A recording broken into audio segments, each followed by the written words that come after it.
In May 1993, three 8-year-old boys, Stevie Branch, Michael Moore and Christopher Byers, went missing in West Memphis, Arkansas.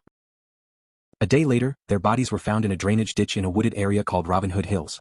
They were found naked and bound with shoelaces. Police described the crime as ritualistic.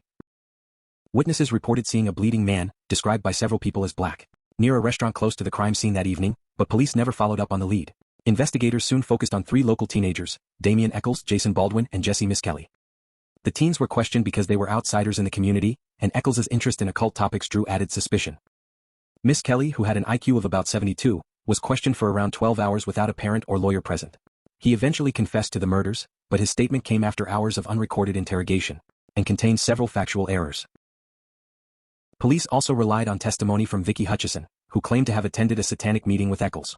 Her account supported the ritual theory, though no physical evidence ever linked any of the teens to the crime. Despite this, all three were arrested and charged. In 1994, Miskelly and Baldwin received life sentences. Eccles was sentenced to death. After the convictions, police pointed to Eccles' earlier statements as proof he knew details of the murders. But those same details had already been reported in local news and discussed publicly. A hair found on one victim's clothing was consistent with an African-American male, but investigators ignored it during the trial. Years after the verdict, new concerns emerged when the jury foreman was found to have discussed the case with a lawyer before the trial and mentioned Miskelly's excluded confession during deliberations. In later years, Hutchison recanted her testimony, saying it was false and made under police pressure. Documentaries released in the following years revealed how weak the evidence against the three was and drew international attention to the case. Years later, claims about knives connected to people close to the victim surfaced, but the results were inconclusive and never led to new charges.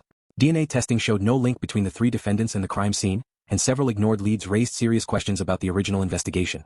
After 18 years in prison, they were released in 2011 through an Alford plea, maintaining innocence while pleading guilty. Many now see the case as a study in police misconduct and a rush to convict, leaving behind more doubt than justice.